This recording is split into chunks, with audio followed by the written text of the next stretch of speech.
Mi familia olvidó mi graduación a propósito, así que, sin pensarlo, me cambié el nombre y nunca volví. Y esa decisión lo cambió todo. La capilla quedó en completo silencio cuando la voz de mi madre rasgó el aire. No fue un susurro. Fue una acusación. Cambiaste tu nombre. Todas las cabezas se giraron hacia mí. Mi padre, mi hermana Viviana, mi hermano Diego, todos me miraron como si fuera una extraña que acababa de entrar desde la calle. Las manos de mi madre temblaban mientras sostenía el programa impreso del funeral. Su dedo presionaba con fuerza contra el nombre que figuraba bajo nieta. Decía, Doctora Clara Morrison. Me miró con pura devastación, como si la hubiera abofeteado allí mismo, frente al ataúd. Para ellos, esas 3 palabras eran una traición. Pensaron que lo hice para herirlos.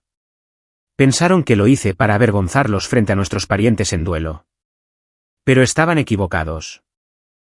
Le devolví la mirada, firme y tranquila. No temblé. No me disculpé. Por primera vez en mi vida, no me sentí pequeña. Ese nombre no era un arma. Era mi libertad. Era lo único que poseía y que ellos no habían arruinado. Simplemente no se daban cuenta de que la hija que buscaban los había dejado hacía mucho tiempo. Al crecer en nuestra casa en Austin, aprendí una regla desde muy temprano: volumen equivalía a importancia. Si eras ruidoso, existías. Si eras silencioso, eras solo parte del mobiliario. Mi hermana Viviana era ruidosa. Tenía una risa que podía romper cristales y una personalidad que ocupaba cada centímetro de espacio en una habitación. Era 2 años mayor que yo, dramática, hermosa y constantemente en crisis. Si Viviana se rompía una uña, toda la casa dejaba de girar hasta que ella se sintiera mejor. Mi hermano Diego era ruidoso de una manera diferente. Era el bromista, el atleta, el niño de oro. Era 1 año menor que yo, pero ya parecía ser el dueño del mundo. Cuando entraba a la cocina, azotaba puertas, contaba chistes y luchaba con nuestro padre. Exigía atención sin siquiera pedirla. Y luego estaba yo, Clara. Yo no era ruidosa. No azotaba puertas. No tenía crisis dramáticas por chicos o tintes de pelo. Me gustaban los libros. Me gustaba la ciencia. Me gustaba sentarme en un rincón de la sala, observándolos a todos girar unos alrededor de otros como planetas en un caótico sistema solar. Solía pensar que ser buena haría que me notaran. Pensé que si no causaba ningún problema, si sacaba notas perfectas, si mantenía mi habitación limpia, me apreciarían. Pensé que me mirarían y dirían, gracias a Dios por Clara. Ella nos hace la vida tan fácil. Pero así no funcionan las cosas en una familia como la mía. Ser fácil solo me hizo invisible. Recuerdo la mesa de la cena más que nada. Allí era donde la jerarquía era más clara. Mamá servía espaguetis, con la cara sonrojada por el calor de la estufa.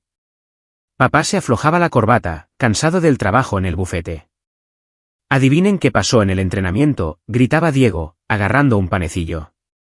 El entrenador dijo que seré titular el viernes. Ese es mi chico, decía papá radiante, dándole una palmada en la espalda. Estaremos allí en primera fila. Saldré temprano del trabajo.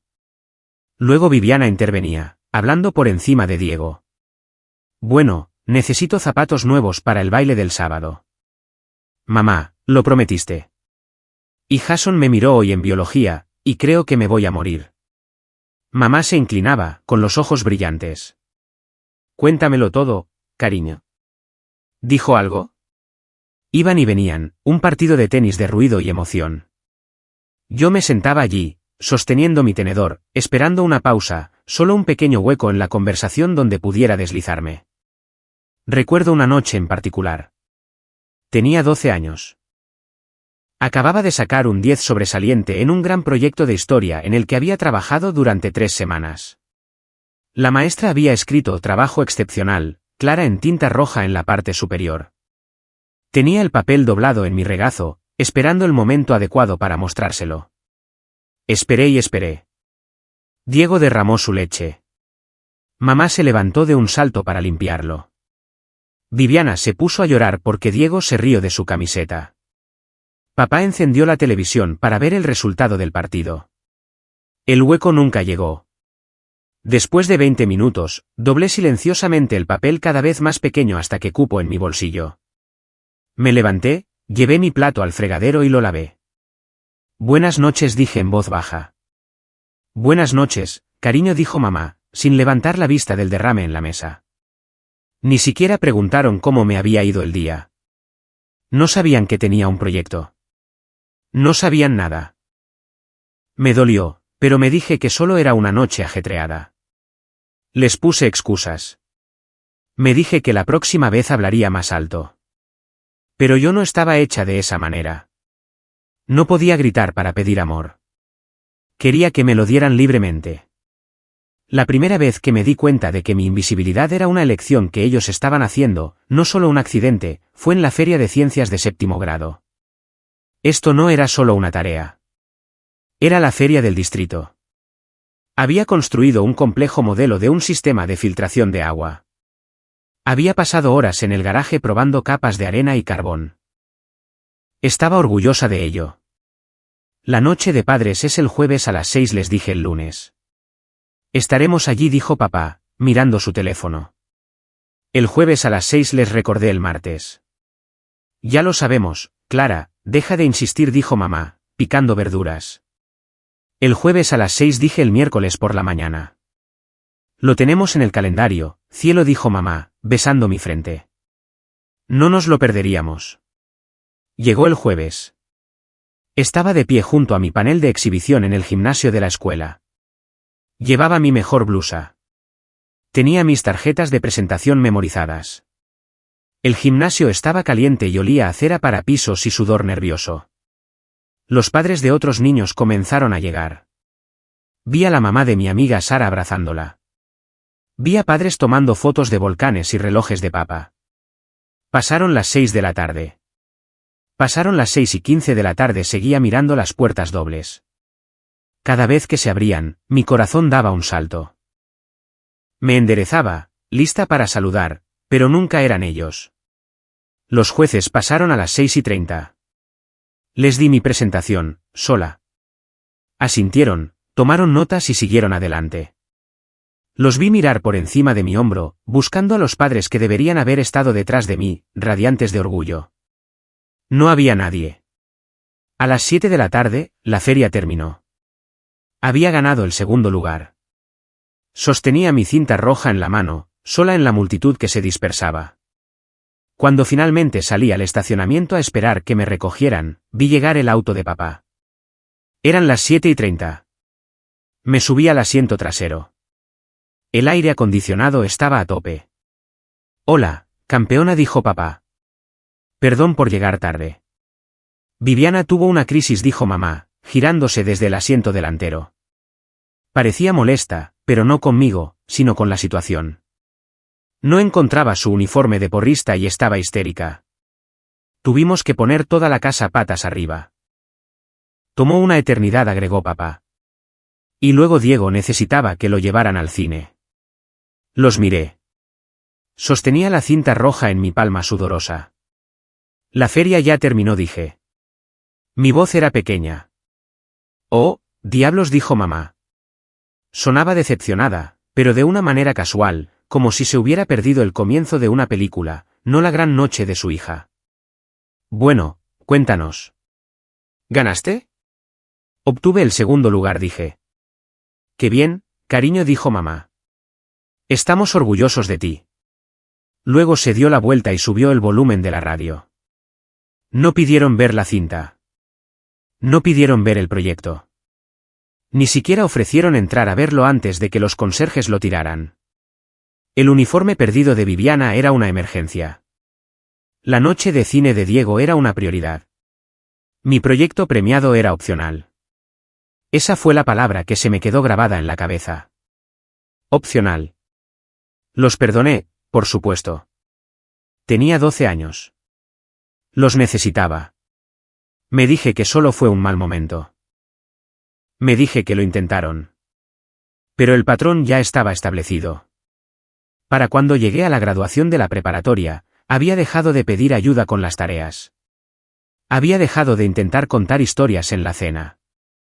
Había aprendido a vivir en el silencio.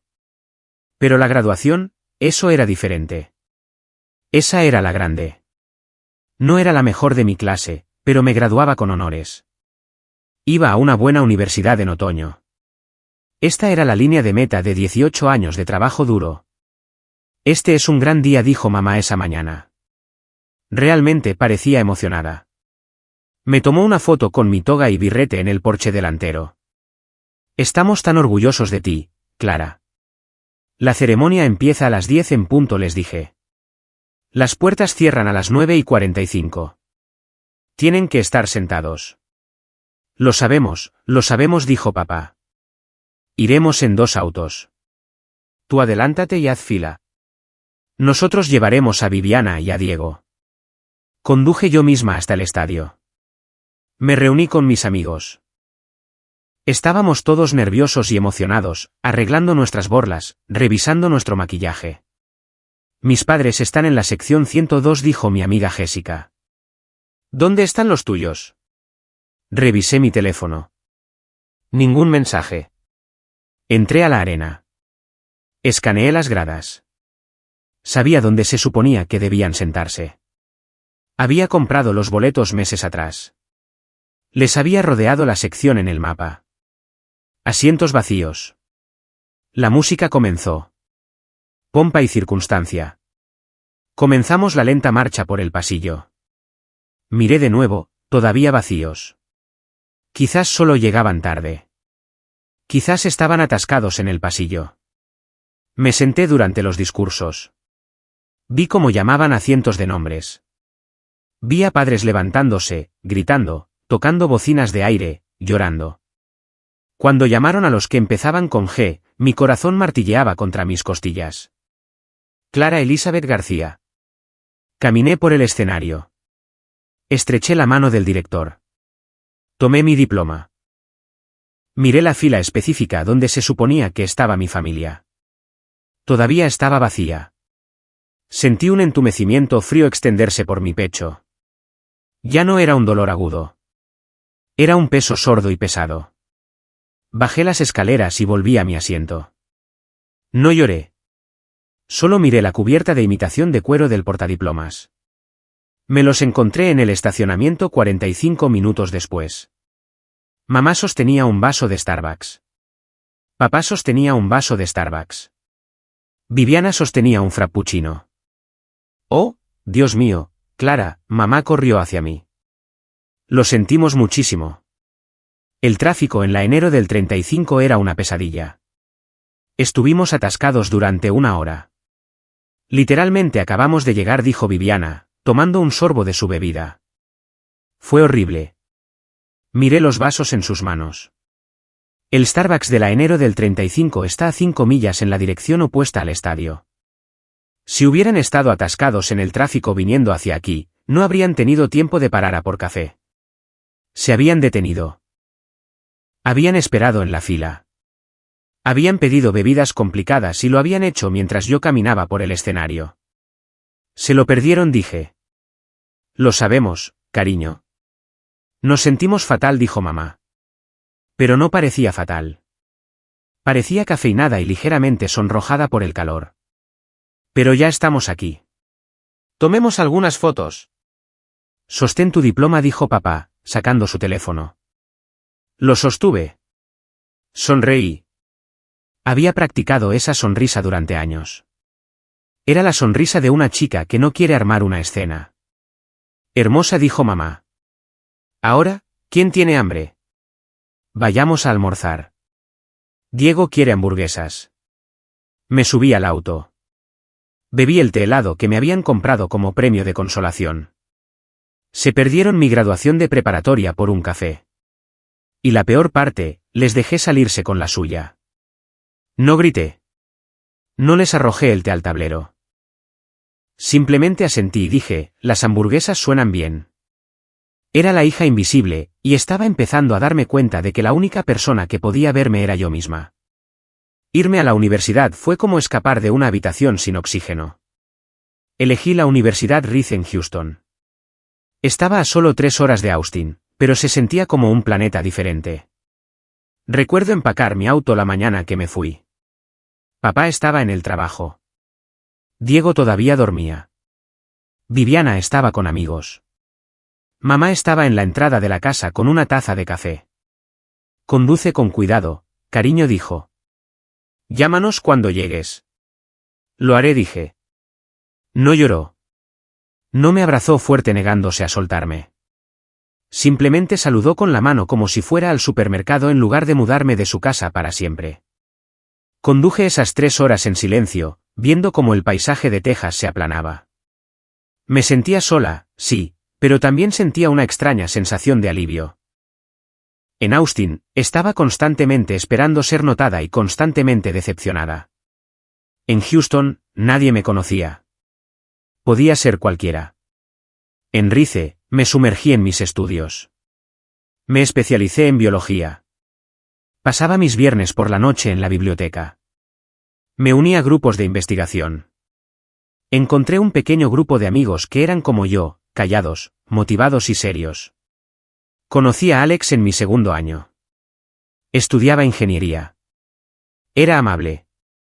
Escuchaba cuando yo hablaba. Recordaba las cosas que le contaba. Si yo decía que me gustaba un cierto tipo de galleta, aparecía con ella 3 días después. Al principio fue confuso para mí. No estaba acostumbrada a que la gente recordara los pequeños detalles de mi vida. Pero aunque estaba construyendo una nueva vida, no podía soltar la vieja.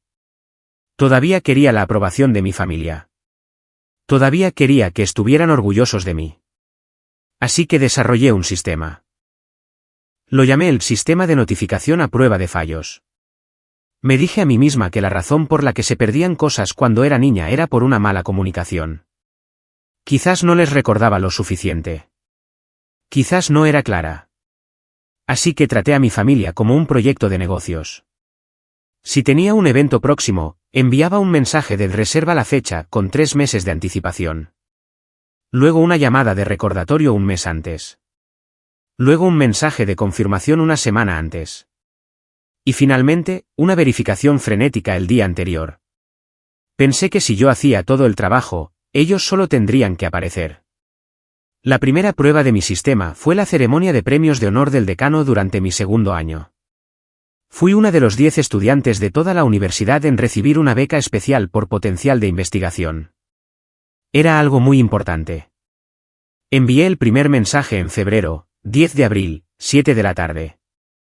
Gran salón. Atuendo formal. Mamá respondió, entendido. Estamos muy orgullosos. Llamé en marzo. Solo para confirmar que todavía pueden venir el día 10, dije. Por supuesto, Clara, dijo mamá. Reservamos un hotel. Sentí una oleada de esperanza. Habían reservado un hotel. Eso significaba que iban en serio. Envié un mensaje una semana antes, no puedo esperar a verlos el sábado. Papá respondió con un emoji de pulgar hacia arriba. Llegó el sábado. La ceremonia fue hermosa. Había candelabros, camareros con bandejas de champán y profesores con togas. Me puse un vestido negro que había comprado con mi propio dinero. Me arreglé el pelo. Me sentía como una adulta. Me sentía digna. A las 5 de la tarde, 2 horas antes de la ceremonia, sonó mi teléfono. Era mamá. Hola, cariño, dijo. Su voz era tensa. Conocía ese tono. Era el tono de crisis. ¿Dónde están?, pregunté. ¿Están en el hotel? En realidad. Todavía estamos en Austin, dijo. Mi estómago se hundió. ¿Qué? La ceremonia empieza en 2 horas. No pueden hacer el viaje en 2 horas. Lo sé, suspiró. Es que Diego tuvo un pequeño accidente de coche esta mañana. ¿Está bien?, pregunté, apretando el teléfono. Oh, está bien. Ni un rasguño, dijo rápidamente. Pero el coche está hecho un desastre y él estaba muy afectado. Estaba realmente molesto, Clara. No paraba de llorar. Sentimos que no podíamos dejarlo solo en este momento. Cerré los ojos. Diego tenía 20 años. Era un hombre adulto. Había chocado su auto y estaba bien. No van a venir a firme. Nos sentimos fatal, dijo mamá. Pero lo entiendes, ¿verdad? La familia es lo primero. No podemos dejar a tu hermano cuando está angustiado. La familia es lo primero. La ironía sabía a ceniza en mi boca. La familia era lo primero para ellos. Pero yo no era considerada familia de la misma manera que Diego. Yo era la rama extendida. Yo era el complemento opcional. Está bien, dije. Mi voz era robótica. Te lo compensaremos, prometió. Iremos a visitarte el próximo fin de semana. Te llevaremos a una buena cena. De acuerdo, dije. Dale un abrazo a Diego de mi parte. Colgué. Entré sola al gran salón. Cuando llamaron mi nombre, caminé por el escenario. Estreché la mano del decano. Miré a la audiencia. Vi a Alex sentado en la última fila. Me saludó con la mano. Pero los asientos que había reservado para la familia García estaban vacíos. De nuevo. No vinieron el fin de semana siguiente. Mamá tuvo una migraña. No vinieron el fin de semana después de ese. Papá tenía un torneo de golf. El patrón se estaba solidificando en concreto. En mi tercer año, presenté mi propuesta de tesis. Lo intenté de nuevo. Por favor, vengan, rogué por teléfono.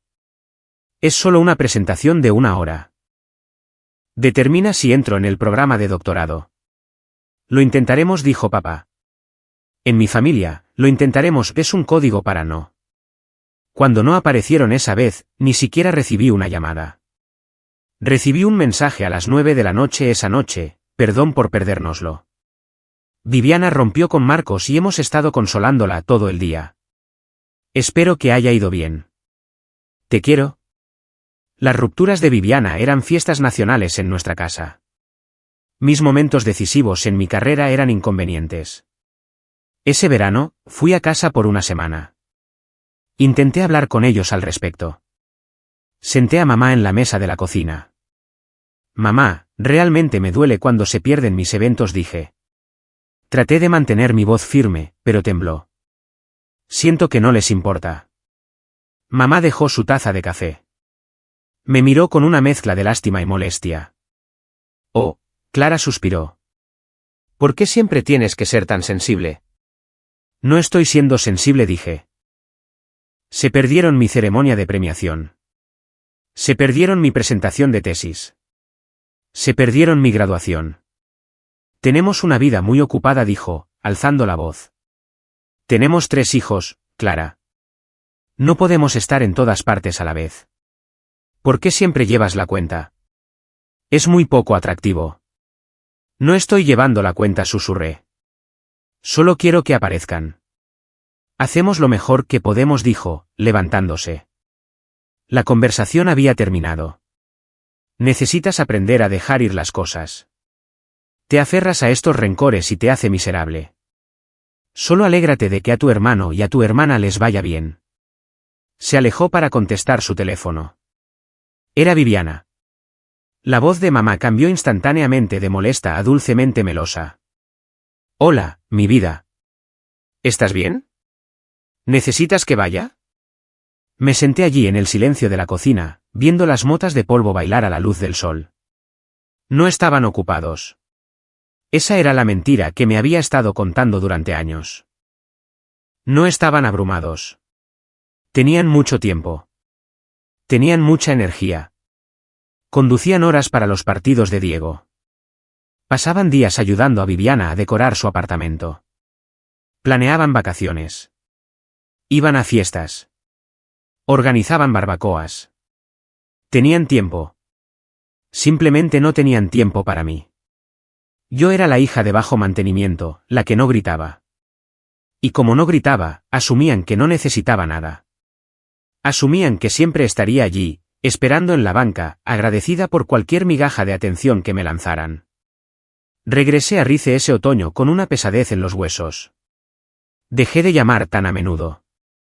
Dejé de compartir cada pequeña calificación. Pero todavía me aferraba a un último rayo de esperanza. Pensé, quizás si es lo suficientemente grande, quizás si hago algo verdaderamente espectacular, finalmente despertarán. Estaba trabajando para mi defensa de doctorado, el título de doctora, el mayor logro en mi campo. Me dije a mí misma, esta será la vencida. No pueden perderse esto. Nadie se pierde que su hija se convierta en doctora. Estaba equivocada. Aún no lo sabía, pero la barbacoa se acercaba. Y esa barbacoa sería el cuchillo que finalmente cortaría el cordón. El último año de un programa de doctorado no es solo trabajo duro. Es una prueba de resistencia. Te destroza.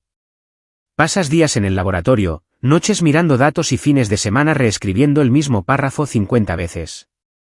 Es una montaña solitaria y agotadora de escalar. Pero la escalé. Hice el trabajo. 8 meses antes de mi defensa final, ya tenía la fecha fijada. En el mundo académico, una defensa de disertación no es una cita flexible. Tienes que coordinar con 5 profesores diferentes, el jefe de departamento y la administración de la universidad. Una vez que se establece esa fecha, está tallada en piedra. 22 de abril, 3 de la tarde. Traté esta fecha como una boda real. Envié invitaciones físicas. Envié correos electrónicos. Creé un chat grupal con mi familia específicamente para actualizaciones. Esto es todo, les dije durante nuestra llamada de Navidad. 22 de abril. Es el día más importante de mi carrera. Por favor, pónganlo en sus calendarios ahora. Lo tenemos, Clara, dijo papá, sonando aburrido pero complaciente. 22 de abril. Estaremos allí. Estoy tan orgulloso de mi pequeña nerd, bromeó Diego. Iremos a verte ser inteligente. Realmente les creí. Pensé, esto es demasiado grande para perdérselo. Ni siquiera ellos pueden ignorar esto. Pasó febrero. Llegó marzo. Estaba inmersa en la preparación, apenas durmiendo, bebiendo demasiado café. Luego, 3 semanas antes de la defensa, mi teléfono vibró con una notificación. Era un mensaje de grupo de Diego. Hola familia, ¿quién está listo para la primera barbacoa anual de primavera de los García? Acabo de comprar ese ahumador gigante del que he estado hablando. 22 de abril a las 2 de la tarde en mi casa. Brisket, costillas y cerveza. No falten. Miré la pantalla. Me limpié las gafas, pensando que había leído mal la fecha. 22 de abril. Mi defensa era a las 3 de la tarde. La casa de Diego estaba en Austin. Mi universidad estaba en Houston. Están a 3 horas de distancia. Era físicamente imposible estar en ambos lugares. Mis manos comenzaron a temblar. Escribí una respuesta de inmediato: Diego, ese es el día de mi defensa de disertación. Es a las 3 de la tarde en Houston. Recuerda, envié las invitaciones hace meses. Vi los 3 puntos aparecer mientras escribía. Ah, cierto. Culpa mía. Bueno, el ahumador ya lo entregan esa mañana e invité como a 30 personas. Ven después. La fiesta durará toda la noche. Sentí que no podía respirar. No estaba sugiriendo mover la barbacoa. Estaba sugiriendo que yo me perdiera su barbacoa. Ni siquiera se dio cuenta de que le estaba pidiendo a nuestros padres que eligieran. Lo llamé. Diego, dije, tratando de mantener la calma. Tienes que moverla. Mamá y papá no pueden estar en 2 lugares a la vez. Clara, relájate, se rió. Es solo una parrillada. ¿Por qué estás tan estresada? No es solo una parrillada para mí, dije. Necesito a mamá y papá en Houston a las 3. Si tu fiesta empieza a las 2 en Austin, no vendrán a verme. Se quedarán por la comida. Estás siendo paranoica, dijo. La gente puede hacer ambas cosas. Es un país libre. Colgó. No le importaba. Para él, mi doctorado era solo una cosa de la escuela, mientras que su brisket era un evento. Llamé a mamá. Seguramente ella arreglaría esto. Ella era la madre. Ella controlaba el calendario. Mamá, ¿viste el mensaje de Diego?, pregunté. Sí. Ese ahumador se ve enorme, dijo alegremente. Está muy emocionado. Mamá, dije, mi voz bajando a un susurro. Es el mismo día que mi defensa. 22 de abril. Hubo una pausa en la línea. Una pausa larga y pesada. O dijo. Bueno, eso sí es un conflicto. No es un conflicto, dije. Te lo pedí hace 8 meses. Él te lo pidió hoy. Tienes que decirle que lo mueva o tienes que decirle que no pueden ir.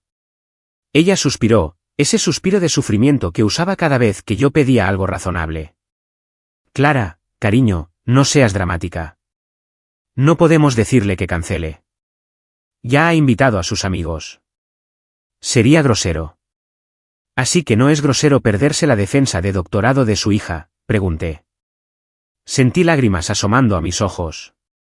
Mamá, este es el final de mi educación. Me voy a convertir en doctora. Lo sabemos, dijo con voz tranquilizadora. Mira, lo resolveremos. Tal vez podamos pasar por su casa 1 hora para ver el ahumador, saludar a todos y luego conducir a Houston. Hice los cálculos en mi cabeza. Si iban a lo de Diego a las 2 de la tarde, incluso si solo se quedaban 10 minutos, el viaje a Houston era de 3 horas. Llegarían a las 5 de la tarde. Mi defensa terminaría a las 5 de la tarde. Eso es imposible, dije. Se lo perderán. Estás siendo tan negativa, espetó. ¿Por qué siempre asumes lo peor de nosotros? Dijimos que lo resolveríamos. ¿No puedes simplemente decirle que no?, pregunté. Solo por esta vez. ¿No puedes elegirme a mí? No es una competencia, Clara, gritó. Deja de intentar dividir a esta familia. Los amamos a ambos. Apoyaremos a ambos. Ahora tengo que irme. Viviana está llamando por la otra línea. Colgó. Me senté en mi pequeño apartamento, rodeada de pilas de libros de biología y borradores impresos de mi tesis. Miré el calendario en mi pared. El 22 de abril estaba rodeado con un marcador rojo. Había dibujado caritas sonrientes a su alrededor. Ahora mirarlo me hacía sentir mal. Durante las siguientes 2 semanas, les envié recordatorios. Les envié la dirección de la universidad. Les envié las instrucciones de estacionamiento. Por favor, salgan de Austin a las 11 de la mañana para evitar el tráfico, escribí. Lo intentaremos, respondió papá. No olviden, 3 de la tarde en punto, envié un mensaje. Lo sabemos, Clara, deja de insistir, respondió mamá. Pero vi las publicaciones en Facebook. Vi a Diego publicando sobre el menú. Vi a Viviana comentando, no puedo esperar. Yo hago la ensalada de papa. Estaban planeando la barbacoa. Estaban comprando ingredientes. Estaban discutiendo marcas de cerveza. Nadie discutía mi disertación. Nadie preguntó cuál era mi tema. Nadie preguntó si estaba nerviosa. Me di cuenta entonces de que no estaban confundidos. No eran malos para programar. Habían tomado una decisión. Diego les ofrecía diversión. Les ofrecía comida, alcohol y risas en su propio patio trasero. Yo les ofrecía un viaje largo, una presentación académica seria y una cena tranquila. Eligieron la diversión. Eligieron el ruido. Pero todavía me aferraba a un pequeño y tonto rayo de esperanza. Pensé, quizás el día del evento, se darán cuenta. Quizás mamá se despierte y diga, no podemos perdernos el gran día de Clara. Fui tan estúpida. La mañana del 22 de abril amaneció con cielos azules y despejados. Era un clima perfecto para un viaje en coche. También era un clima perfecto para una barbacoa. Me desperté a las 6 de la mañana. Tenía el estómago hecho un nudo. Hoy era la culminación de 5 años de sangre, sudor y lágrimas. Me duché y me puse el traje que había comprado específicamente para este día. Era azul marino, elegante y profesional. Me recogí el pelo en un moño apretado. Me miré en el espejo. Doctora Clara García. Sonaba bien. Sonaba fuerte. Revisé mi teléfono. Ningún mensaje de mi familia. Ningún buena suerte. Ningún estamos en camino. Envié un último mensaje al chat grupal a las 8 de la mañana, yendo al campus ahora para preparar todo. Recuerden que la sala es Patterson Hall 304. Conduzcan con cuidado. Nos vemos a las 3. Silencio de radio. Conduje a la universidad. Fui al auditorio. Preparé mi laptop. Probé el proyector. Organicé los folletos en la mesa. Mi asesora, la doctora Hoyoway, entró a las 2 de la tarde, nerviosa. Clara, preguntó amablemente. Un poco mentí. No estaba nerviosa por la ciencia. Conocía mi investigación de principio a fin. Estaba nerviosa por las 5 sillas vacías en la primera fila. Había colocado letreros de reservado en ellas, reservado para la familia. Llegaron las 2:30 de la tarde. Los estudiantes comenzaron a llegar. Mis amigos llegaron. Alex estaba allí, con corbata, sonriéndome. Me dio un pulgar hacia arriba. Revisé mi teléfono de nuevo. Nada. 2:45 de la tarde. La sala se estaba llenando. Otros profesores estaban llegando. Me paré junto a la ventana, mirando hacia el estacionamiento. Buscaba la camioneta plateada de papá. Rezaba por verla entrar. Mi teléfono vibró en mi mano. Salté. Miré la pantalla. Era un mensaje de mamá. Hola, cariño. Había mucho tráfico para llegar a lo de Diego. Y luego papá se puso a hablar con el tío Jorge. Y simplemente perdimos la noción del tiempo. Estamos todos aquí comiendo costillas. Es un gran éxito. Nos vamos a quedar aquí y celebrar con todos. Buena suerte con tu discurso. Mándanos un vídeo. Lo leí 2 veces. Nos vamos a quedar aquí. No estaban en la carretera. No estaban atascados en el tráfico de camino a Houston.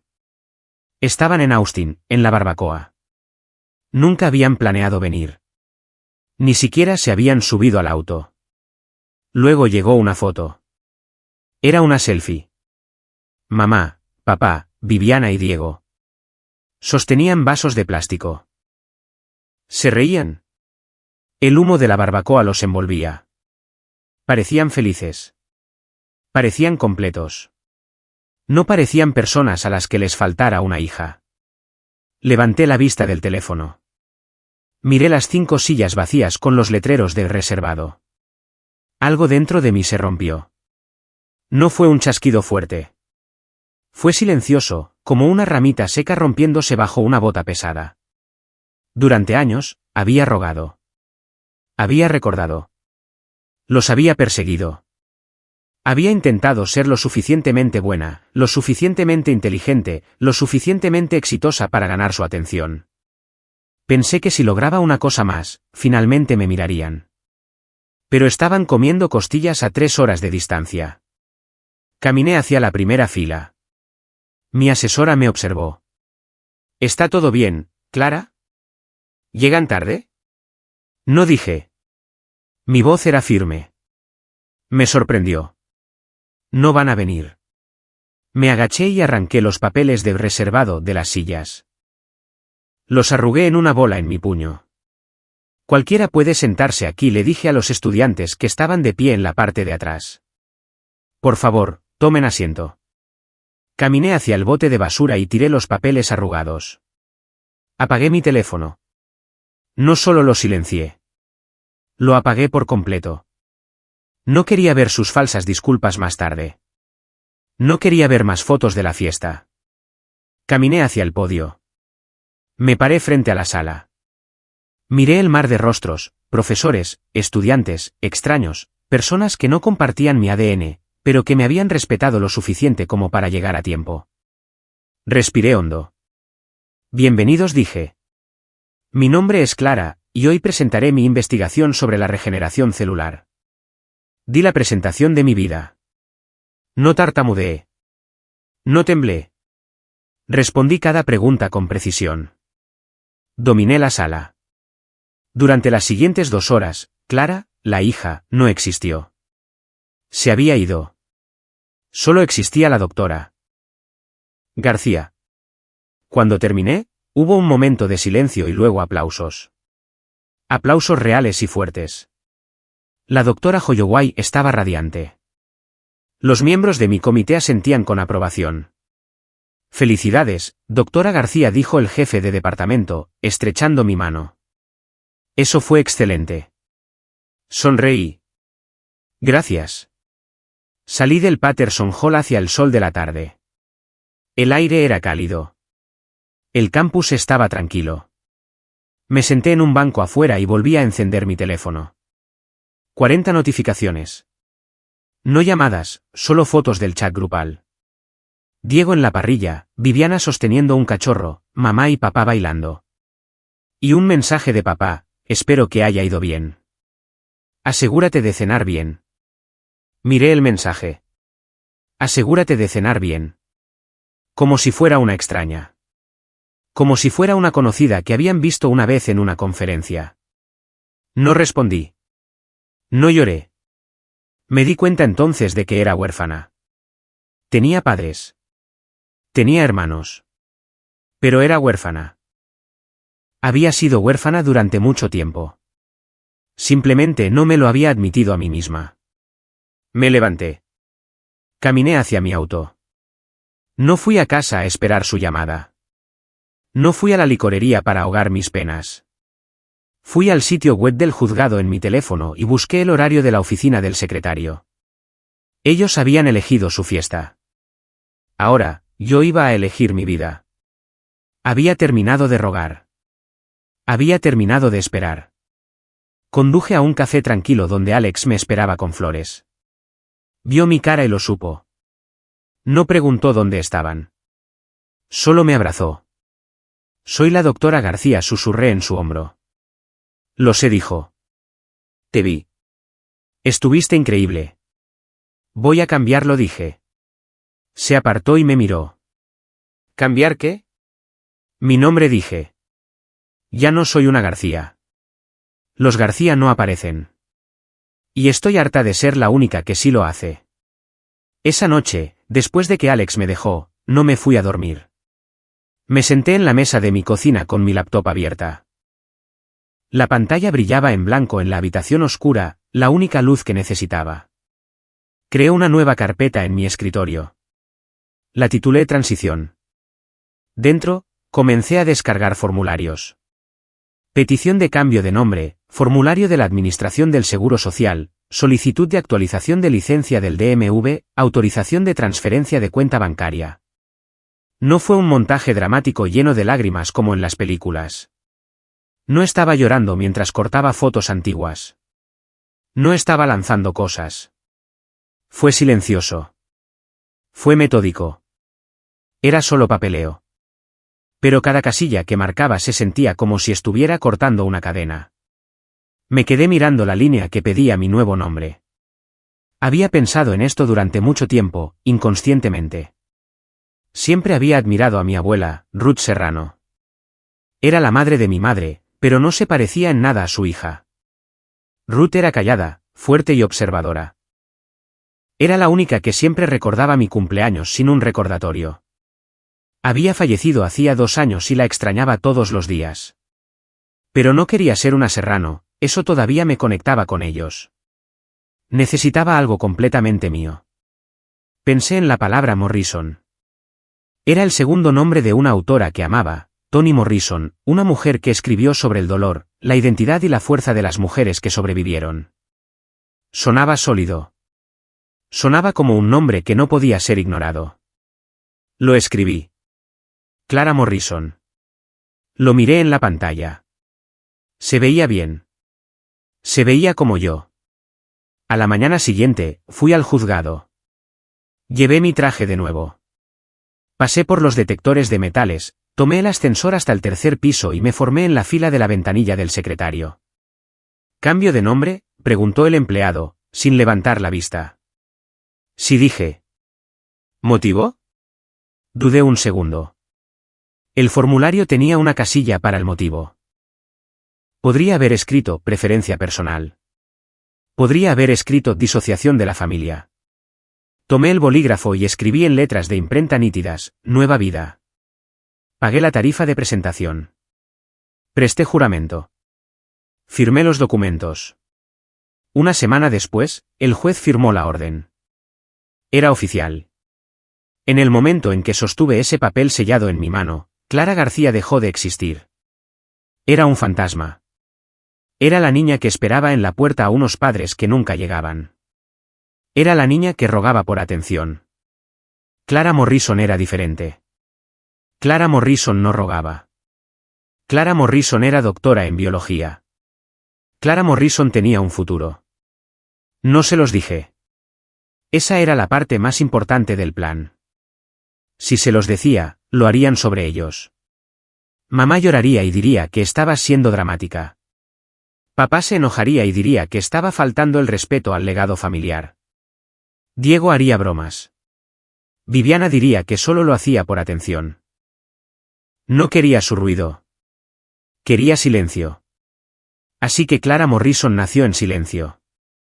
Sin tarjetas de anuncio, sin publicación en Facebook, sin mensajes de texto. Fui al banco. Cerré mis cuentas antiguas, a las que mis padres tenían acceso desde que era adolescente. Abrí nuevas en un banco completamente diferente.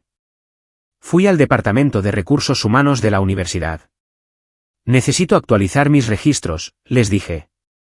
Mi diploma necesita ser impreso con mi nuevo nombre legal. El administrador miró la orden judicial. Morrison. Sí, dije. Doctora Clara Morrison. De acuerdo, actualizaremos su correo electrónico y su credencial. Ver cómo trituraban mi antigua credencial fue como ver cómo se desechaba una piel mudada. Comencé a buscar trabajo fuera del estado. Apliqué a un laboratorio de investigación en Portland, Oregón. Estaba a 2,000 millas de distancia. Era lluvioso, verde y lejos del calor abrasador de Texas y del calor sofocante de mi familia.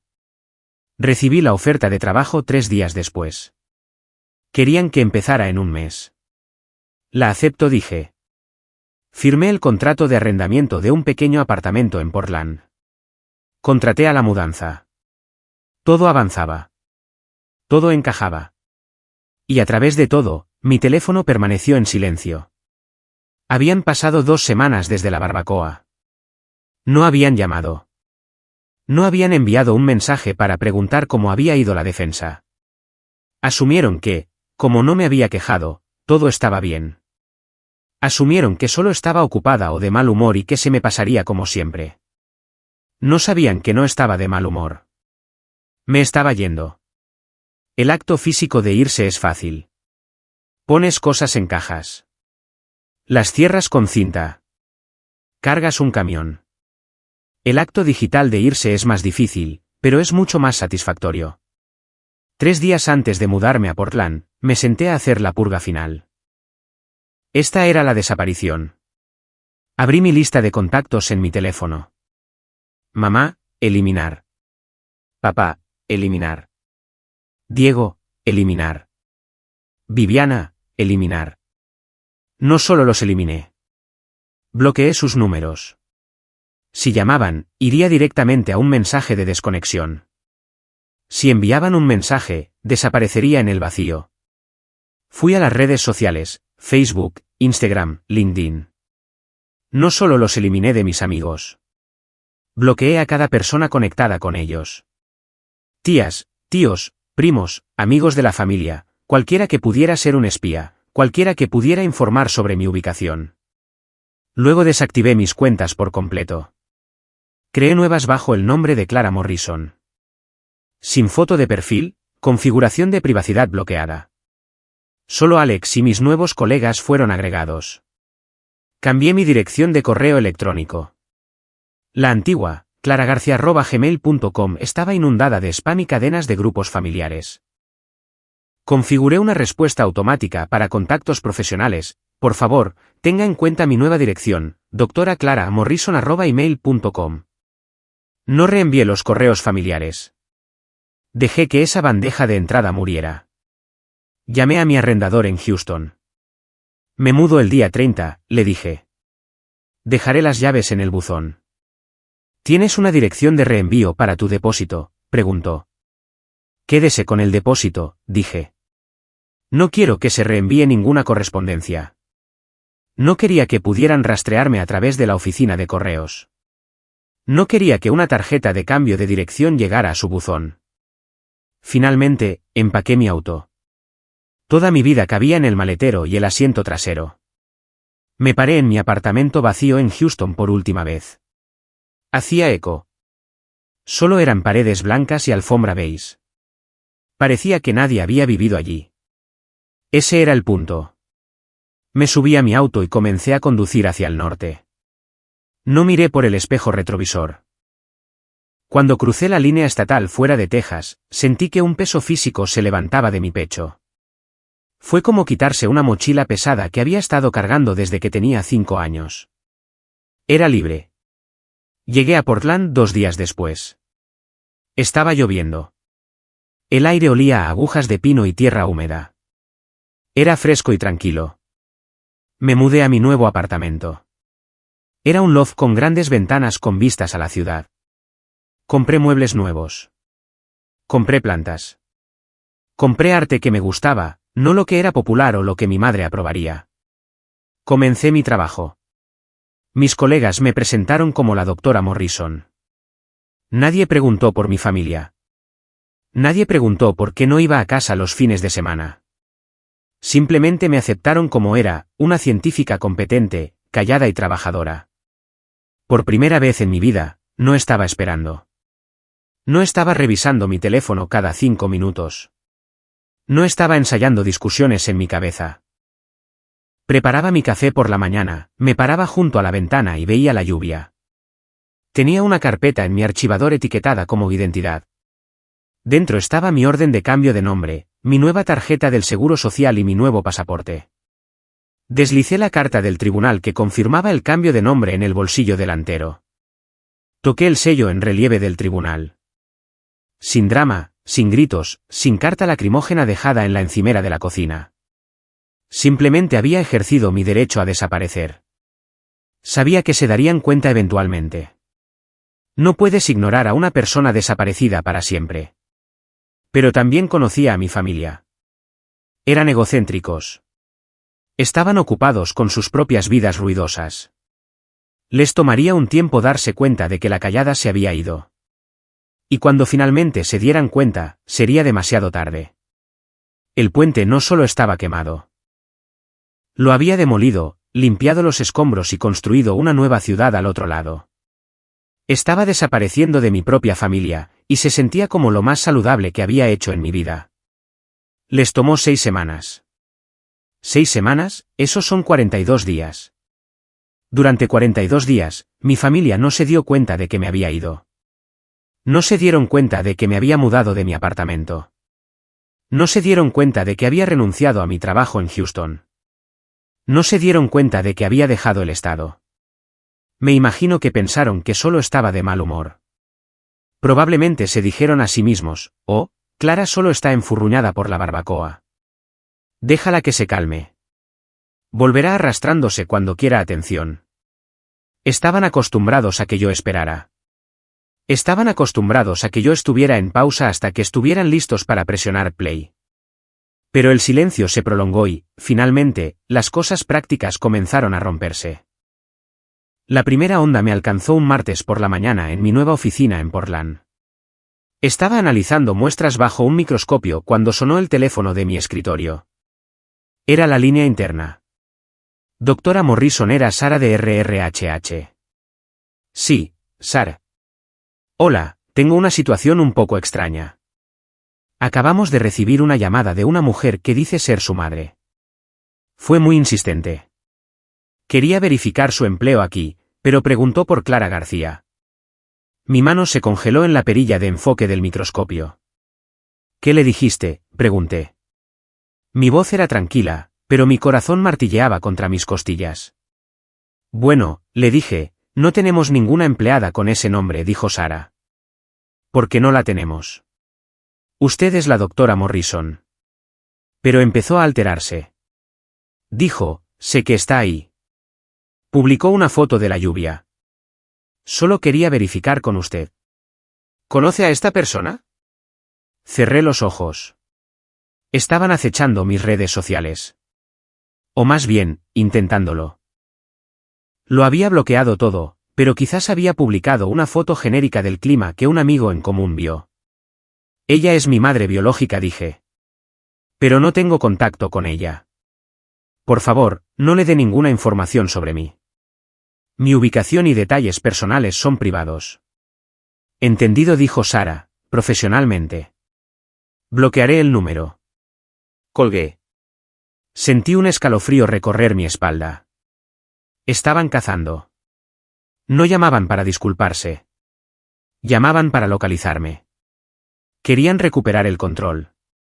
2 días después, llegó la segunda onda. Recibí un correo electrónico de mi antiguo arrendador en Houston. Fue a mi antigua cuenta de correo no deseado, que revisaba una vez al mes. Asunto, su familia. Hola, Clara. Solo un aviso. Tu hermano y tu padre pasaron por el complejo de apartamentos hoy. Estuvieron golpeando tu antigua puerta. Asustaron al nuevo inquilino. Exigieron saber a dónde te mudaste. Les dije que no lo sabía y que no dejaste una dirección de reenvío. Parecían muy enojados. ¿Está todo bien? Habían conducido hasta mi apartamento. Esperaban encontrarme sentada allí, esperándolos. Y en su lugar, encontraron una cáscara vacía, un extraño viviendo en mi espacio. La realidad finalmente los estaba golpeando. No solo estaba ignorando sus mensajes. Me había ido. Esa noche, decidí hacer algo difícil. Fui a mi cajón y saqué mi vieja tarjeta SIM. La puse en un viejo teléfono desechable que había comprado para este propósito específico. Quería ver la evidencia. Lo encendí. El teléfono vibró y vibró y vibró. Vibró sobre la mesa como un avispón enojado durante 5 minutos sólidos. 83 llamadas perdidas, 112 mensajes de texto, 15 mensajes de voz. Revisé los mensajes. Era una fascinante línea de tiempo de sus emociones. Semanas 1 a 3, silencio. Estaban felices de que no los molestara. Semana 4, oye, no hemos sabido de ti. Te perdiste la cena de cumpleaños de mamá. Qué grosera. Viviana. Semana 5, Clara, deja de ser dramática. Contesta el teléfono. Mamá. Semana 6, la fase de pánico, ¿dónde estás? Fui a tu apartamento y vive otra persona. Diego. Llámame inmediatamente. Esto no es gracioso. Papá. Llamamos a tu universidad. Dijeron que no trabajas allí desde hace un mes. ¿Qué está pasando? Mamá. No puedes simplemente desaparecer. Nos debes una explicación. Viviana. Leí ese último en voz alta en la habitación vacía. Nos debes. Me reí. Fue un sonido seco y sin humor. No les debía nada. Les había dado 30 años de esfuerzo. Les había dado mi infancia, mi paciencia y mi autoestima. Lo habían tomado todo y me habían devuelto sillas vacías. Escuché un mensaje de voz. Era de mi madre. Su voz sonaba frenética, pero no preocupada. Sonaba ofendida. Clara, esto es ridículo. Somos tu familia. No te alejas así de la familia. No hicimos nada para merecer esto. Nos perdimos una pequeña reunión. Supéralo. Llámame ahora mismo, jovencita. Una pequeña reunión. Eso era mi defensa de doctorado para ella. Una reunión. No respondí. No escribí una larga explicación de mis sentimientos. No les dije que estaba a salvo. No les dije que era feliz. Saqué la tarjeta SIM del teléfono. Caminé hacia el bote de basura de la cocina. La dejé caer. Permanecí en las sombras durante 8 meses. Construí una vida en Portland. Tenía una cafetería favorita. Tuve un ascenso en el trabajo. Tenía a Alex, que se había mudado para estar conmigo 3 meses después de que me fui. Éramos felices. Pero el pasado tiene una forma de arrastrarte de vuelta una última vez. Vi el obituario en línea. Todavía revisaba las noticias de Austin de vez en cuando, un hábito que no podía romper. Ruth Serrano, 1945 a 2026. Mi abuela, la única persona en esa casa que alguna vez me había mirado a los ojos y realmente me había visto. Fue ella quien me compró kits de ciencia cuando mis padres me compraban muñecas. Fue ella quien susurró, vas a hacer grandes cosas, Clara, cuando yo lloraba en el baño durante las fiestas de Viviana. Tenía que ir. No por ellos, por ella. Voy contigo, dijo Alex, empacando su maleta antes de que yo siquiera lo pidiera. Va a ser feo, le advertí. Van a armar una escena. Que la armen, dijo Alex. Ya no eres Clara la víctima. Eres la doctora Morrison, y no estás sola. Volamos a Austin la mañana del funeral. El aire era cálido y pegajoso, un recordatorio de todo de lo que había escapado. Condujimos a la capilla. Tenía el estómago apretado, pero mis manos estaban firmes. Ya no tenía 12 años. No era la niña que esperaba que la llevaran. Era una mujer que había conducido hasta aquí por sí misma. Entramos a la iglesia. Estaba llena. Mi familia estaba en la primera fila. Vi la parte de atrás de sus cabezas, el cuello grueso de Diego, el cabello rubio perfectamente peinado de Viviana, los hombros temblorosos de mamá, el traje rígido de papá. No fui hacia ellos. No les toqué el hombro. Caminé hacia el libro de condolencias. Tomé el bolígrafo. Doctora Clara Morrison. Lo firmé con tinta negra y audaz. Luego caminé hacia el frente, pero no para sentarme con ellos. Caminé hacia el ataúd. Coloqué una sola rosa blanca sobre él. Adiós, abuela, susurré. Gracias por verme. Me di la vuelta. Fue entonces cuando me vieron. La capilla quedó en silencio. Fue el tipo de silencio que succiona el aire de la habitación. Mi madre jadeó. Fue fuerte y teatral. Se levantó, llevándose la mano a la boca. ¿Clare? Me miró. Luego miró el programa en su mano. El director de la funeraria había impreso los nombres de los sobrevivientes. Lo había llamado personalmente 2 días antes para asegurarme de que mi nombre estuviera correctamente listado.